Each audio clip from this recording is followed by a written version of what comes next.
falar de Helena Petrovna Blavatsky. Helena Ram Petrovna Blavatsky realmente foi a grande mestra da teosofia, foi ela quem trouxe esse conhecimento à tradição atual. Porque a teosofia não era um nome conhecido, não existia a própria teosofia. O que existia era a sabedoria antiga das idades, o que existia era a alquimia, o que existia era a logosofia, o que existiam eram esses conhecimentos herméticos, as ordens secretas e tudo mais. Mas Helena Petrovna Blavatsky era muito bonita, ela tinha 16 anos, uma gatinha linda, os olhos bem claros, o cabelo crespo, ruivo, né, encrespadinho. E ela, infelizmente, ela teve que casar com o coronel Nicéforo Blavatsky. E ele tinha 80 anos na época. Então imagina uma menina de 16 anos com um coroa dessa idade. Não dá, né? Não dá jogo.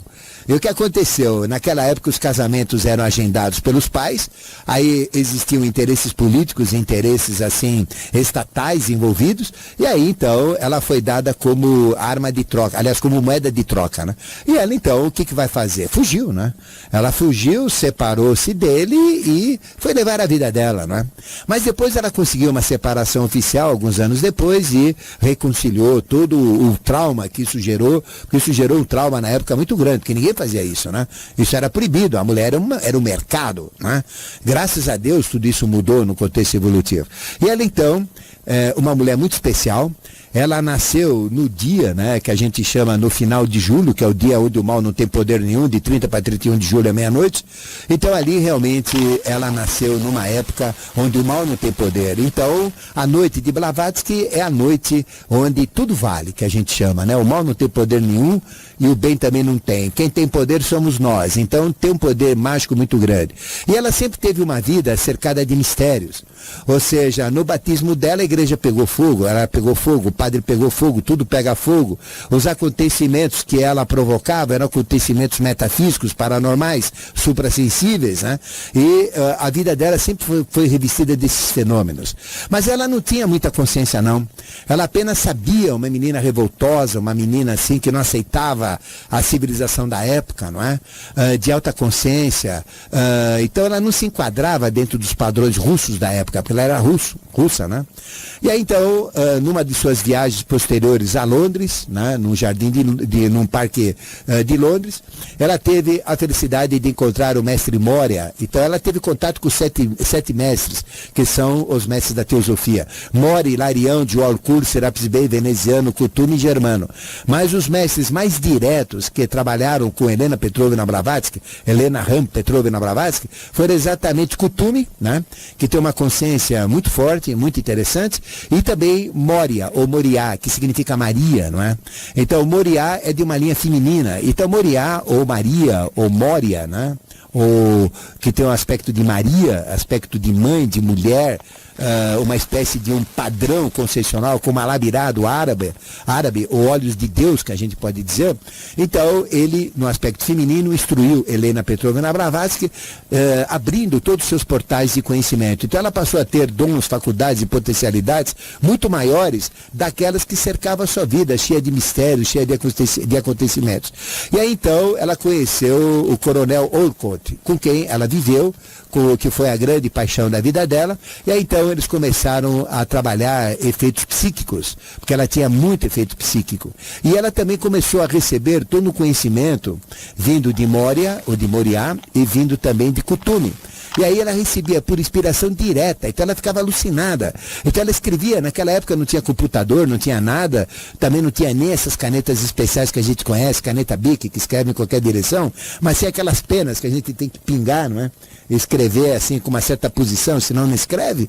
Então ela ficava louca, então ela recebia diretamente esse conhecimento, e ela escreveu então livros e mais livros, e ela escreveu o compêndio chamado de Teosofia, onde teve o compêndio, né, um livro de antropogênese, outro livro de cosmogênese, outro livro de simbolismos arcaicos universais, outro livro de tradições das religiões, e assim ela foi então realmente recebendo todo esse aspecto instrucional dos seus mestres, escrevendo. Então ela trouxe a teosofia como uma missão de vida dela, não é?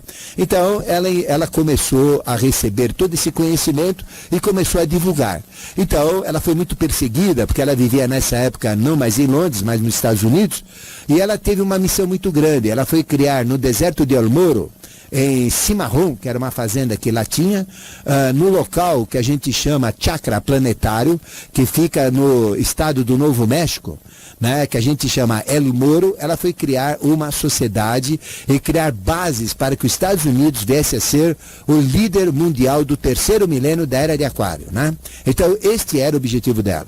E aí, então, os 7 mestres da sabedoria, Mori, Hilarião, Diol, Kur, Serapis Bey, Veneziano, Kuthumi, e o grande Germano, que esse é o meu mestre, que é o nosso mestre, né? Cujo nome, o nome dele é Germano, né?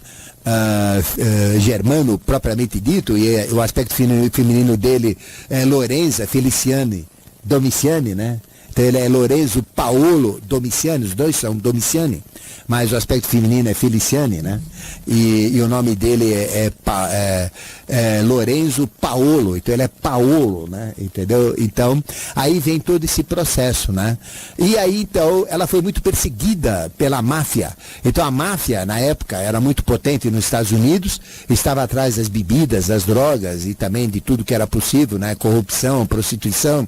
E aí ela foi muito perseguida pela máfia, ela foi muito perseguida pela Ku Klux Klan, ela foi muito perseguida pela Monopol, e ela foi assassinada. Ninguém sabe disso. Se a gente vai aqui na Anita Garibaldi, na Sociedade Brasileira de Teosofia, eu não pertenço à Sociedade Brasileira de Teosofia, eu pertenço à Sociedade Teosófica Brasileira. A minha é do Oriente, a minha é do Tibete, perdão, e a outra é do Oriente, é da Índia. Então essa que existe aqui em São Paulo, Sociedade Brasileira de Teosofia, ela tem a raiz na Índia, em Adyar, que ela que criou, né? Em Adyar. Então ela foi muito perseguida, ela foi lancetada no peito e morta.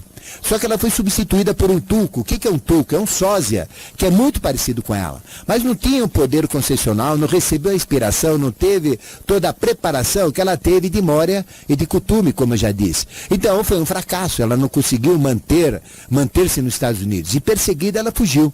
E daí então ela foi para a Índia, para Adyar, na cidade de Adyar, ela foi adiar a missão dela.